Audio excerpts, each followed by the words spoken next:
নির্বাচন কাঠামোর মৌলিক সংস্কার চাই এনসিপি, সংস্কার প্রস্তাবনা বাস্তবায়নের তাগিদ, নিবন্ধনের সময় 3 মাস বাড়ানোর আবেদন। নির্বাচন কমিশনের যেই সংস্কারের যেই প্রস্তাবনাগুলো আছে সেগুলোকে ইমপ্লিমেন্ট করা শুরু করতে হবে এবং সেই সাথে আপাতত যেই কার্যক্রম কমিশনের চলছে নিবন্ধন কেন্দ্রে সেটাকে 3 মাস পিছাতে হবে। হবিগঞ্জের মাধবপুরে বাস পিকআপ সংঘর্ষে 4 জনের মৃত্যু, চুয়াডাঙ্গায় বাসের ধাক্কায় 2 ভ্যান যাত্রী নিহত। রাজধানীতে রিক্রুটিং এজেন্সির প্রতারণার ফাঁদ, হাতিয়ে নিচ্ছে কোটি কোটি টাকা, লাইসেন্স বাতিল হলেও কর্মী পাঠায় ইম্পেরিয়াল রিসোর্স। ময়মনসিংহে সাবমার্সিবল পাম্প স্থাপনে পুকুর চুরি, কাগজে প্রকল্প দেখে কোটি টাকা লুট, জড়িত কর্মকর্তাদের বিচার দাবি। আমি অনেকদিন ওনারে করলাম, তাগিদা দিলাম, বলছি বাবা এটা তো আমার কিছু করার নাই, এটা সরকারিভাবে যখন আসে তখন এটা দিব আর কি। শুনতেছি যে এটা টাকা উত্তোলন হয়েছে কিন্তু আমি তো মাল পাই নাই। কুষ্টিয়ায় গৃহায়ণ অফিসে কর্মকর্তাদের দেখা পাওয়া দুষ্কর, নিরাপত্তা কর্মী চালান কার্যক্রম, প্রতিনিয়ত হয়রানির শিকার সেবাগ্রহীতারা। যুক্তরাষ্ট্রের ফ্লোরিডা স্টেট ইউনিভার্সিটিতে বন্দুকধারীর গুলিতে 2 জনের মৃত্যু, পাল্টা গুলিতে আহত বন্দুকধারী পুলিশ হেফাজতে। এবং উয়েফা ইউরোপা লিগে সেমিতে ম্যানিউ লিওর বিপক্ষে 5-4 গোলের জয়, কনফারেন্স লিগে লেগিয়ার কাছে 2-1 গোলে হেরেও শেষ 4-এ চেলসি। দেখছিলেন সংবাদ শিরোনাম, সঙ্গে আছি আমি ইশরাত জাহান মনি। এবারে বিস্তারিত। নতুন রাজনৈতিক দলের নিবন্ধন আবেদনের সময় 90 দিন বাড়ানো ও নির্বাচন কমিশনের গঠনমূলক সংস্কারের দাবি জানিয়ে ইসিকে চিঠি দিয়েছে জাতীয় নাগরিক পার্টি এনসিপি। দলটির জ্যেষ্ঠ যুগ্ম আহ্বায়ক সামান্তা শারমিন দেশ টিভিকে জানান, নির্বাচন কমিশনের সংস্কারের যে প্রস্তাবনা আছে সেগুলো আগে বাস্তবায়ন করতে হবে। সুষ্ঠু ও অংশগ্রহণমূলক নির্বাচনের জন্য বিদ্যমান কাঠামোর মৌলিক সংস্কার প্রয়োজন বলেও মত তার। ফাহিম ইউসুফের রিপোর্ট। নতুন রাজনৈতিক দলগুলোর নিবন্ধন আবেদনের সময় শেষ হচ্ছে আগামী 20 এপ্রিল। এই সময়সীমা বাড়ানোর কোনো পরিকল্পনা এখন পর্যন্ত নেই নির্বাচন কমিশনের। যদিও নতুন রাজনৈতিক দল জাতীয় নাগরিক পার্টি নিবন্ধন আবেদনের সময়সীমা 90 দিন বাড়ানো ও নির্বাচন কমিশনের গঠনমূলক সংস্কারের দাবি জানিয়েছে। বৃহস্পতিবার নির্বাচন কমিশন সচিবের দপ্তরে এক চিঠিতে এ দাবি জানায় এনসিপি। এ প্রসঙ্গে দলটির জ্যেষ্ঠ যুগ্ম আহ্বায়ক সামান্তা শারমিন দেশ টিভিকে জানান, নির্বাচন কমিশন সংস্কারের যে প্রস্তাবনা আছে সেগুলো বাস্তবায়ন করতে হবে। নির্বাচন কমিশনের যেই সংস্কারের যেই প্রস্তাবনাগুলো আছে সেগুলোকে ইমপ্লিমেন্ট করা শুরু করতে হবে এবং সেই সাথে আপাতত যেই কার্যক্রম কমিশনের চলছে নিবন্ধন কেন্দ্রে সেটাকে 3 মাস পিছাতে হবে। নির্বাচন কমিশনে রাজনৈতিক প্রভাব আছে অভিযোগ করে এনসিপির এই নেত্রী বলেন, ছাত্র জনতার অভ্যুত্থানে গড়ে ওঠা এনসিপির মূল লক্ষ্য সংস্কার ও বিচার কেন্দ্রিক। তা আমরা দেখছি যে নির্বাচন কমিশনের ক্ষেত্রে এখানে একটা তালবাহানা হয়েছে। নির্বাচন কমিশন নিজের মতো করে কাজ করছে এবং আমরা মনে করি এখানে পলিটিক্যাল ইনফ্লুয়েন্সও আছে। এনসিপি ছাত্র জনতার অভ্যুত্থানকে ধারণ করে এবং তার মধ্য দিয়ে গড়ে ওঠা একটি দল। তার যে এজেন্ডাগুলো থাকবে, তার যে কর্মসূচি থাকবে সেটা অন্যান্য পলিটিক্যাল পার্টির মতো হবে না। আমাদের যে এজেন্ডাগুলো আছে সেটা সংস্কার এবং বিচার কেন্দ্রিক। এনসিপি নির্বাচন পেছানোর চেষ্টা করছে। বিভিন্ন রাজনৈতিক দলের এমন অভিযোগের বিষয়ে সামান্তা শারমিন বলেন, সুষ্ঠু ও অংশগ্রহণমূলক নির্বাচনের জন্য বিদ্যমান কাঠামোর মৌলিক সংস্কার প্রয়োজন। আমাদের নির্বাচন পেছানোর কোনো ধরনের অভিপ্রায় নেই এবং আমরা কখনোই বলিনি যে আমরা নির্বাচন চাইনি, বরঞ্চ আমরা দ্রুততম সময়ের মধ্যে গণপরিষদ নির্বাচন চেয়েছি। এ সময় নির্বাচন সংক্রান্ত আর্থিক কাঠামোকে সহজতর না করে নির্বাচন কমিশনার নিয়োগের সমালোচনাও করেন তিনি। ফাহিম ইউসুফ, দেশ টিভি, ঢাকা। হবিগঞ্জে ও চুয়াডাঙ্গায় আলাদা সড়ক দুর্ঘটনায় 6 জন নিহত হয়েছেন, গুরুতর আহত হয়েছেন আরও 6 জন। পুলিশ জানায়, শুক্রবার রাত 2টার দিকে হবিগঞ্জের মাধবপুর উপজেলার বাখরনগর নামক স্থানে ঢাকাগামী একটি ট্রাক এবং পিকআপের মুখোমুখি সংঘর্ষে 2 জন পুরুষ এবং 2 জন নারী ঘটনাস্থলেই নিহত হন। গুরুতর আহত 5 জনকে আশঙ্কাজনক অবস্থায় হবিগঞ্জ সদর হাসপাতালে পাঠানো হয়েছে। নিহতদের পরিচয় এখন পর্যন্ত জানা যায়নি। এদিকে শুক্রবার ভোররাতে চুয়াডাঙ্গা ঝিনাইদহ সড়কের 9 মাইল নামক স্থানে পরিবহনের ধাক্কায় পাখি ভ্যানের চালক ও যাত্রী ঘটনাস্থলে নিহত হয়েছেন এবং একজন গুরুতরভাবে আহত হন।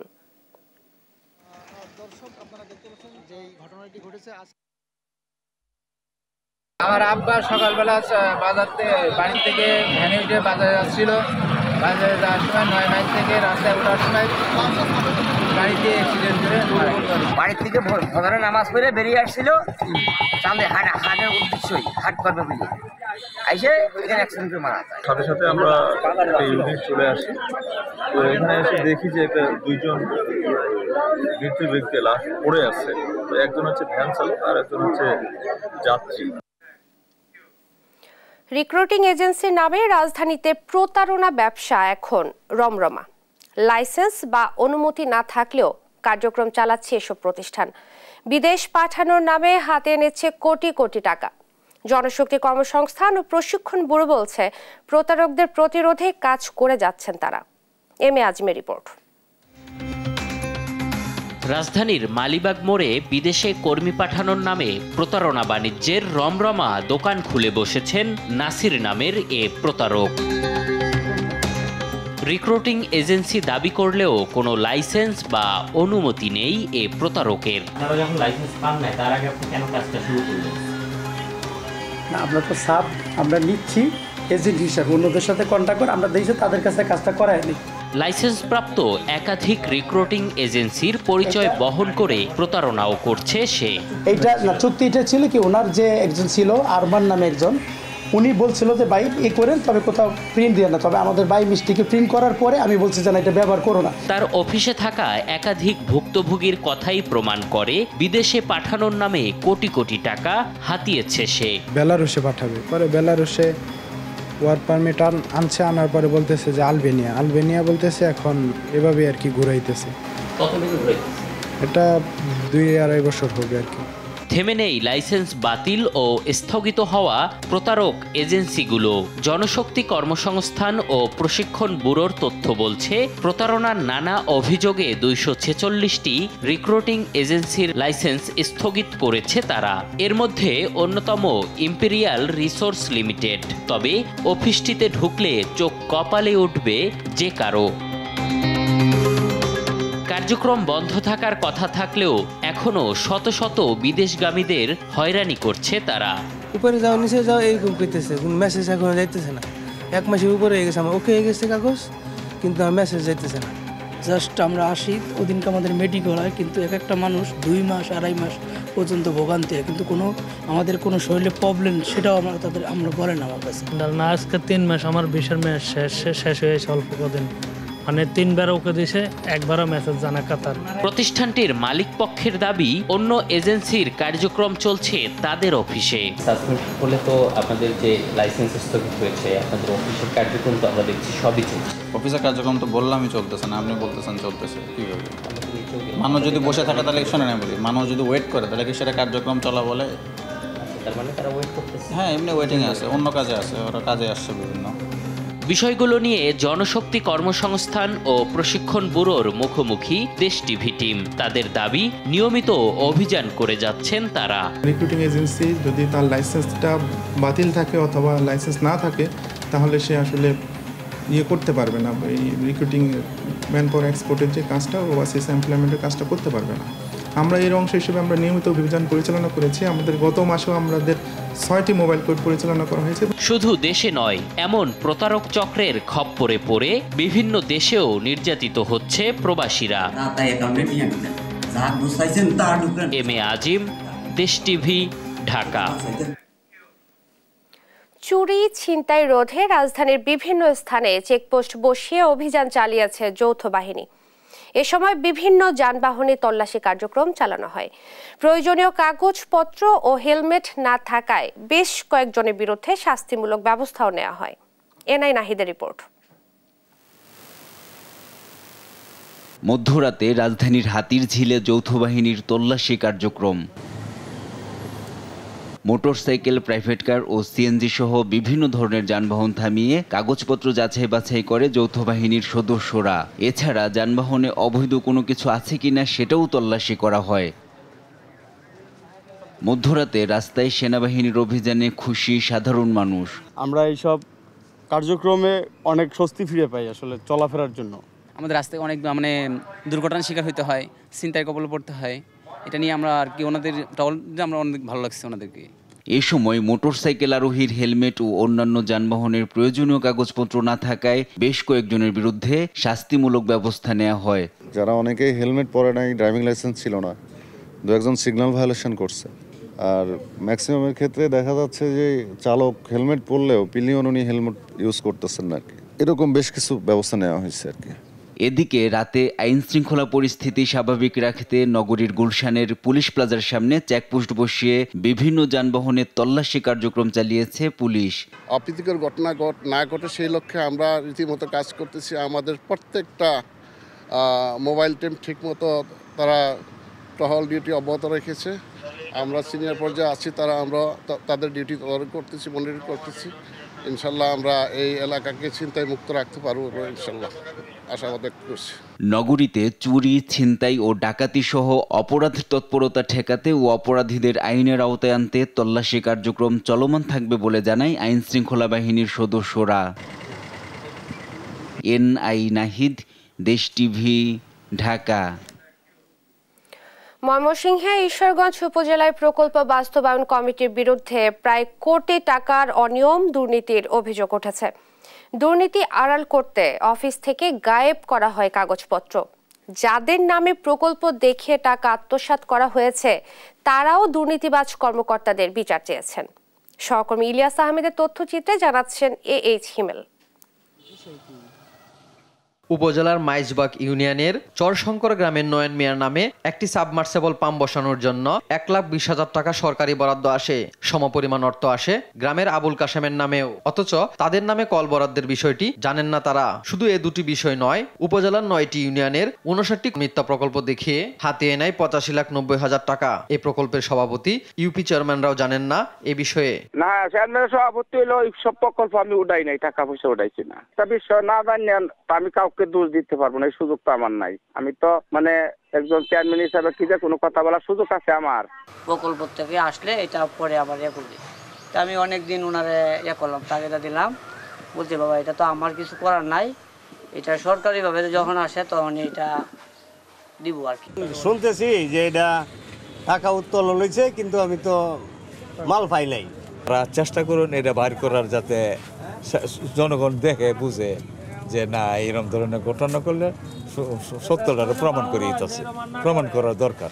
বর্তমান উপজেলা প্রকৌশলী প্রকল্পের নামে টাকা উত্তোলনের বিষয়টি সত্যতা নিশ্চিত করলেও অফিসে প্রকল্পের কোনো কাগজপত্র নেই। আর উপজেলা নির্বাহী কর্মকর্তা জানান, তিনি দায়িত্ব নেওয়ার পর এটি বাতিল করে নেওয়া হয়েছে নতুন প্রকল্প। আমি আসার পরে এগুলো যাচাই বাছাই করার জন্য অধিকতর তদন্তের সাপেক্ষে একটা ব্যবস্থা গ্রহণ করি। ওই পিএসসিগুলো বাতিল করে সম্পূর্ণ নতুন করে আমাদের যে জনপ্রতিনিধি আছে তাদেরকে আমরা বলেছি যে তারা যেন প্রকল্প সাবমিট করে। এবং কাজ হয়েছে কি না তাও আমি জানি না। হ্যাঁ, শুনছি অনেকে এই বিষয়ে জিজ্ঞেস করছেন এবং এই বিষয়ে শুনছি যে কাজ হয়েছে না। প্রকল্প বাস্তবায়ন কমিটির দায়িত্বে ছিলেন সাবেক উপজেলা নির্বাহী অফিসার শারমিনা সাত্তার এবং সদস্য সচিব উপজেলা প্রকৌশলী আয়েশা আক্তার। বর্তমান হবিগঞ্জের আজমিরীগঞ্জের উপজেলার প্রকৌশলীর দায়িত্বে থাকা আয়েশা আক্তার প্রকল্পের দুর্নীতির বিষয়ে কোনো কথা বলতে রাজি হননি। আর বর্তমান নান্দাইল উপজেলার নির্বাহী কর্মকর্তার দায়িত্বে থাকা শারমিনা সাত্তার বলেন, কাজ চলাকালীন সময়ে বদলি হওয়ায় তিনি বিষয়টি অবগত নন। এই কাজগুলো কিভাবে বা কি অবস্থায় আছে সেটা বর্তমান ইউনোই ভালো বলতে পারবেন। দেখা এটা কোন প্রকল্প কি সেই জিনিসটা তো আমি বুঝতেছি না, আমি পরে আপনার সাথে যোগাযোগ করতেছি। প্রকল্পে অনিয়ম দুর্নীতির অভিযোগটি খতিয়ে দেখে দোষীদের দ্রুত বিচারের দাবি এলাকাবাসীর। নিউজ ডেস্ক, দেশ টিভি। মৌলভীবাজারের হাওর অঞ্চলে কৃষকরা এখন পুরোপুরি ব্যস্ত তাদের বোরো ধান কাটা এবং মাড়াইয়ের কাজে। মাঠ ভরা সবুজ ধানের শীষ যেন এখন কৃষকদের মুখের হাসি। এ বিষয়ে বিস্তারিত জানাতে সরাসরি যুক্ত হচ্ছেন সহকর্মী সালে এলাহি কোটি। কোটি, চলতি মৌসুমে কেমন ফলনের আশা করছেন কৃষকরা, জানাবেন বিস্তারিত। হ্যাঁ, আপনি যেমনটি জানেন যে মৌলভীবাজার হচ্ছে একটি বুড়ো ধান সমৃদ্ধ জেলা। এখানে আমনের পাশাপাশি বুড়ো চাষ হয় থাকে। এইবারও নানা প্রতিকূলতা অতিক্রম করে কৃষকরা বুক ভরা আশা নিয়ে বোরো ধান ফলিয়েছেন। আমি আছি এখন মৌলভীবাজারের যেটা অন্তহরি নামক স্থানে, যে জায়গাটি দাঁড়িয়ে আছি এখানে মূলত বর্ষার সময় প্রায় 15 ফিটের মতো পানি থাকে এবং শীতকালে এটা শুকিয়ে যায় এবং এখানে বুড়ো চাষ হয়। এবারে সেখানে বুড়ো চাষ হয়েছে এবং কৃষকরা বুক ভরা আশা নিয়ে ধান কাটতেছেন এবং মারাই দিচ্ছেন।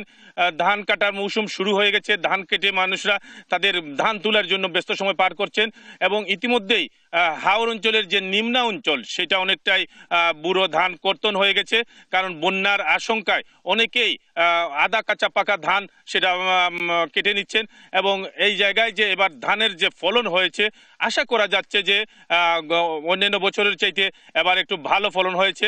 যদিও শেষ দিকে প্রচণ্ড খরার কারণে ধানের শীষ সেটা বের হওয়ার সময় অনেকটাই কম হয়েছে, কিন্তু তারপরেও এইবার সারা জেলায় মৌলভীবাজার বাম্পার ফলন হবে। আপনি একটি বিষয় জানেন যে মৌলভীবাজার হচ্ছে খাদ্য স্বয়ংসম্পূর্ণ জেলা। এই জেলায় আমন এবং বুড়ো এবং আউশ তিনটা ফসলের যে উৎপাদন হয় সেটা মৌলভীবাজারে অনেকটাই উদ্বৃত্ত থাকে।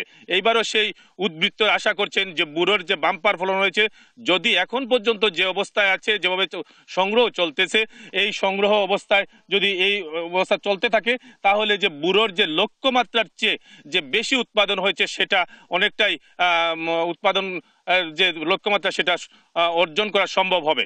আমি এখন আছি যেটা হচ্ছে অন্তহরিতে। এখানে আপনি দেখতে পাচ্ছেন যে কৃষকরা ধান কেটে এনে একটা নির্দিষ্ট জায়গায় এখানে ধান মাড়াই করছেন, কেউ ধান শুকানোর জন্য প্রস্তুতি নিচ্ছেন, কেউ খড় শুকাচ্ছেন।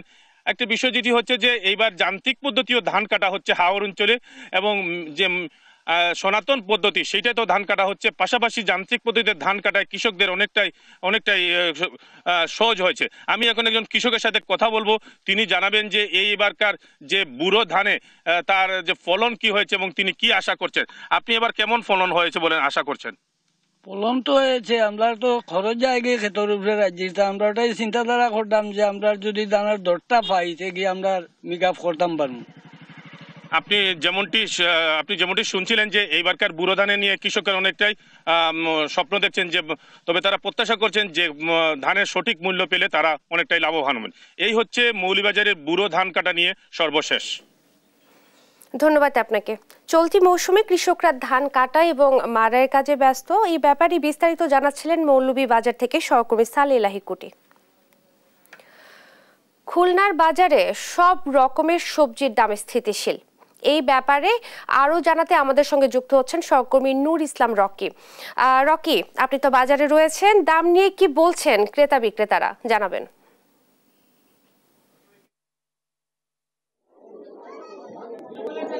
শুক্রবার ছুটির দিনে কিন্তু খুলনার বাজারগুলোতে প্রচন্ড পরিমাণ ভিড় দেখা গিয়েছে। আজকে কিন্তু আমরা সকালে খুলনার যে কয়েকটি বাজারে গিয়েছি, আমরা দেখতে পেয়েছি কিন্তু প্রত্যেকটি বাজারে আসলে মানুষের সমাগম অনেক বেড়েছে। তবে বাজারের দ্রব্যমূল্যের যে ঊর্ধ্বগতি যেটা বলা যেতে পারে, পেঁয়াজ এবং রসুনের দাম কিন্তু কিছুটা আসলে বাড়তে গেছে। আমরা পাইকারি বাজারে এসে যেটা দেখতে পেয়েছি যে পেঁয়াজ প্রতি কেজি 50 টাকা করে এবং রসুন 110 টাকা করে বিক্রি হচ্ছে। তবে দ্রব্যমূল্যের কিছুটি আসলে নিম্নগতি আছে আলুর দিকে। প্রতি কেজি আলু কিন্তু 15 থেকে 16 টাকা করে বিক্রি হচ্ছে। পাশাপাশি কিন্তু নিয়ন্ত্রণের ভিতরে বলা যেতে পারে আছে কিছু সবজি, যেমন আপনার বলা যেতে পারে ভেন্ডি, টমেটো কিন্তু প্রতি কেজি 15 থেকে 20 টাকা, ভেন্ডি 30 থেকে 25 টাকা করে বিক্রি হচ্ছে, ঝিঙা বিক্রি হচ্ছে 30 থেকে 40 টাকা করে কেজি। পাশাপাশি কিন্তু আমরা আরো কয়েকটি নিত্যপণ্য পণ্যের কিন্তু বাজারের মূল্য যাচাই বাছাই করে দেখেছি যে সেটাও কিন্তু কিছুটা গত সপ্তাহ থেকে আসলে নিয়ন্ত্রণ আছে। কাঁচামরিচ বিশেষ করে 30 থেকে 40 টাকা কেজিতে করে আসছে। তো ক্রেতারা যেটা বলছে যে দ্রব্যমূল্য আসলে একটু স্থিতিশীল অবস্থায় আছে, কিছু পণ্যের দাম আসলে বেড়েছে, কিছু পণ্যের দাম কমেছে। তবে প্রতিনিয়ত যেটি প্রয়োজন হয় সেটা হচ্ছে পেঁয়াজ রসুনের দাম কিন্তু আসলে ঊর্ধ্বগতিতে। তবে এই বিষয়ে আমরা কয়েকজন বিক্রেতার সাথে কথা বলেছি যে আসলে পেঁয়াজ রসুনের দাম কিন্তু আসলে ঊর্ধ্বগতির দিকে কেন। তারা যদি জানিয়েছে যে সরবরাহ কম থাকার কারণেই কিন্তু পেঁয়াজ রসুনের দাম আসলে ঊর্ধ্বগতি। তাদের যে পরিমাণ চাহিদাগুলো আসলে খুলনার আর সাধারণ মানুষের জন্য আছে, সেই পরিমাণ চাহিদা অনুযায়ী কিন্তু পেঁয়াজ রসুনের আসলে মজুদ নাই বা সরবরাহ নাই, যার কারণে কিন্তু পেঁয়াজ রসুনের দাম বেড়েছে। আর একটু বলে রাখতে চাই দর্শক, আপনারা দেখতে পাচ্ছেন যে বাজারে কিন্তু এখনো প্রচন্ড পরিমাণ ভিড় এবং সাধারণ মানুষ বিশেষ করে গরমের যেসব সবজি, কাঁচকলা, উস্তে, বেগুন, ভেন্ডি, টমেটো, বলা যেতে পারে লেবু, কুমড়ো, এর বাইরে কিন্তু বেশ কিছু কিছু পণ্য সামগ্রী ক্রয় করছে। আমরা যেটা জানতে পেরেছি যে বেগুনের দাম কিন্তু কিছুটা বাড়তির দিকে আছে, 50 থেকে 60 টাকা করে কেজিতে বিক্রি হচ্ছে। কাঁচকলা কিন্তু প্রতি পিস 4 থেকে 5 টাকা করে বিক্রি হচ্ছে। আরো একটু বিষয় একটু বলে রাখতে চাই যে পাইকারি বাজারের যে দ্রব্যমূল্য এবং খুচরা বাজারের দ্রব্যমূল্য এটার মধ্যে পার্থক্য কিন্তু বেশ বেশি। বিশেষ করে যদি একটু ঝিঙের কথাই আমরা বলি, যে ঝিঙে কিন্তু পাইকারি বাজারে বিক্রি হচ্ছে প্রতি কেজি 40 থেকে 45 টাকা, যেটা কিন্তু খুচরা বাজারে বিক্রি হচ্ছে 80 থেকে 90 টাকা। তো একটি পণ্যের যদি পার্থক্য আসলে যদি 50 টাকার বেশি হয়, তাহলে এটা কিন্তু সাধারণ যারা ক্রেতা আছে তাদের কিন্তু ভোগান্তির শিকার। তো সাধারণ ক্রেতাদের দাবি যে খুচরা এবং পাইকারি বাজারের যে ব্যবধান আর লাভের যে ব্যবধান, লভ্যাংশ যে ব্যবধান, এটা কিছুটা যদি নিয়ন্ত্রণ করা যায় তাহলে কিন্তু সাধারণ মানুষ একটু উপকৃত হবে। তো খুলনার পাইকারি বাজার থেকে এটা ছিল আমার কাছে সর্বশেষ সংবাদ।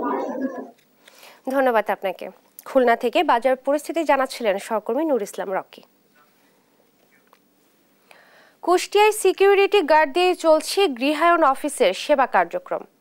কর্মকর্তা কর্মচারীরা করেন না ঠিকমতো অফিস, মানেন না সরকারি কোনো নিয়ম নীতিও। অনিয়মই যেন এ অফিসের কর্মকর্তা কর্মচারীদের মূলনীতি, যেন দেখার কেউ নেই। ফলে প্রতিনিয়তই হয়রানির শিকার হচ্ছে সেবাগ্রহীরা। সেবা পেতে ঘুরছেন দিনের পর দিন। ইরফান রানার ক্যামেরায় কুষ্টিয়া থেকে নাহিদ হাসান তিতাসের 2 পর্বের ধারাবাহিক প্রতিবেদনের প্রথম পর্ব আজ। ঘড়ির কাঁটায় ঠিক সময় 12টা। কুষ্টিয়ার হাউজিং এস্টেট অফিসের প্রতিটি চেয়ারই এভাবেই ফাঁকা, নেই কর্মকর্তা কর্মচারীরা। তালা ঝুলছে অন্যান্য কর্মকর্তাদের রুমেও। কিভাবে চলছে তাহলে হাউজিং অফিস? কুষ্টিয়ার গৃহায়ণ অফিসের সিকিউরিটি গার্ড আবুল হোসেন অফিসে কোনো কর্মকর্তা না থাকায় ব্যস্ত সেবাগ্রহীদের সামলাতে। কখন স্যাররা আসবেন তাও জানা নেই তার। আমি চালাচ্ছি না, স্যাররা চালায়, আমি ওই স্যাররা আসলে পরে আবার খুলে দেয়, এই আর কি। আর যদি এসে আপনাদের মতো কেউ জিজ্ঞাসা করে স্যার কোথায় গেছে, তখন বলি যে হয়তো আমাকে যাই গেছে। এই এভাবেই দীর্ঘদিন ধরে সিকিউরিটি গার্ড দিয়েই চলছে কুষ্টিয়া জাতীয় গৃহায়ণ অফিসের সেবা কার্যক্রম। কর্মকর্তা কর্মচারীরা করেন না ঠিকমতো অফিস, মানেন না সরকারি কোনো নিয়ম নীতিও, যেন দেখার কেউ নেই। ফলে প্রতিনিয়তই হয়রানির শিকার হচ্ছে সেবাগ্রহীরা। সেবা পেতে ঘুরছেন দিনের পর দিন। 10টার থেকে আসছে, এসে দেখি অফিস তালা দেওয়া, না পিয়নও নাই, নাইট গার্ড আছে। উনি বলছে স্যার কোথায় গেছে, ডিসি কোর্টে গেছে বা অমুক জায়গায় গেছে। আমরা এনে এসে কোনো সেবা পাচ্ছি না, কোনো কারণে খুঁজে পাচ্ছি না। গত সপ্তাহে আমরা এই অফিসে আসছিলাম, স্মারকলিপি দিয়েছি আর বলেছিলাম যে আগামী সপ্তাহে আমরা আবার আসব, আপনারা আমাদেরকে এই স্মারকলিপির জবাব দিবেন। আজ দিনের পর দিন ঘুরছি, আজকে অফিসে তালা বন্ধ করে এখন অফিসাররা কেউই নেই এই অফিসে। কারণ এদের যে অফিসের কর্মকর্তারা ম্যাক্সিমাম টাইমে অফিসে তালা ঝোলে অথবা বাইরে থাকে, তালা অফিস খুলে রেখে বাইরে ঘুরে বেড়ায়। তবে অফিসে না থাকার বিষয়টি অস্বীকার করে গৃহায়ণের এই কর্মকর্তা দিচ্ছেন দায়সারা বক্তব্য, দেখাচ্ছেন জনবল সংকটের অজুহাত। আমার কাছে এসে সেবা না পেয়ে ঘুরে যায় এরকম কোনো কেউ বলতে পারবে না। লোকজনই কম, প্রত্যেকটা রবি এমনি মানে লোক পাবেন না, এটাই তো স্বাভাবিক। আর অনিয়মের সাথে জড়িত কর্মকর্তাদের বিরুদ্ধে তদন্ত সাপেক্ষে ব্যবস্থা নেওয়ার কথা বলছেন জেলা প্রশাসক।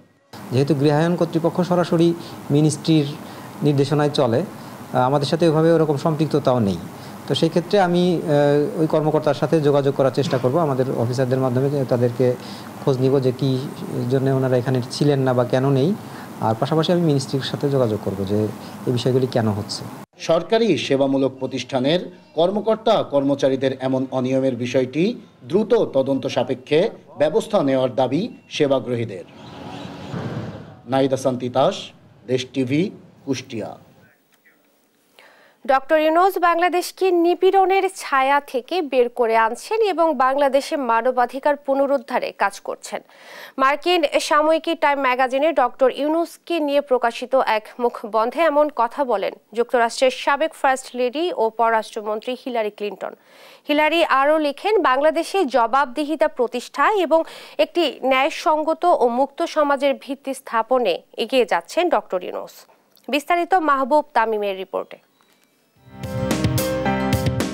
গেল বুধবার বিখ্যাত মার্কিন সাময়িকী টাইম ম্যাগাজিনে বিশ্বের প্রভাবশালী 100 ব্যক্তির তালিকায় স্থান পেয়েছেন বাংলাদেশের অন্তর্বর্তী সরকারের প্রধান উপদেষ্টা ডক্টর মোহাম্মদ ইউনূস। ম্যাগাজিনে ডক্টর ইউনূসকে নিয়ে যুক্তরাষ্ট্রের সাবেক ফার্স্ট লেডি ও পররাষ্ট্রমন্ত্রী হিলারি ক্লিন্টনের একটি মুখবন্ধও ছাপা হয় সেদিনই।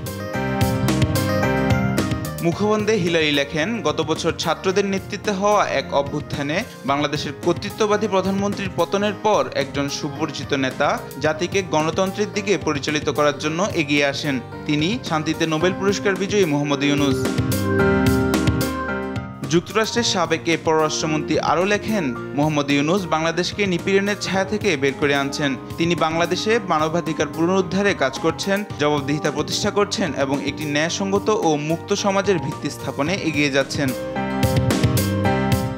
মুখবন্ধে ডক্টর ইউনূসের সঙ্গে প্রথম সাক্ষাতের স্মৃতিচারণ করে হিলারি লেখেন, ইউনূসের সঙ্গে আমার প্রথম দেখা হয়েছিল যখন তিনি তৎকালীন গভর্নর বিল ক্লিন্টন এবং আমাকে মার্কিন যুক্তরাষ্ট্রে তার প্রতিষ্ঠিত গ্রামীণ ব্যাংকের ক্ষুদ্র ঋণের মাধ্যমে প্রান্তিক জনগোষ্ঠীকে ক্ষমতায়নের অনুরূপ কর্মসূচি স্থাপনে সহায়তা করতে আরকানসাসে ভ্রমণ করছিলেন। তারপর থেকে আমি বিশ্বের যেখানেই ভ্রমণ করেছি আমি তার কাজের অসাধারণ প্রভাব দেখেছি। মাহবুব তামিম, নিউজ ডেস্ক, দেশ টিভি। দেখছেন সংবাদ সকাল।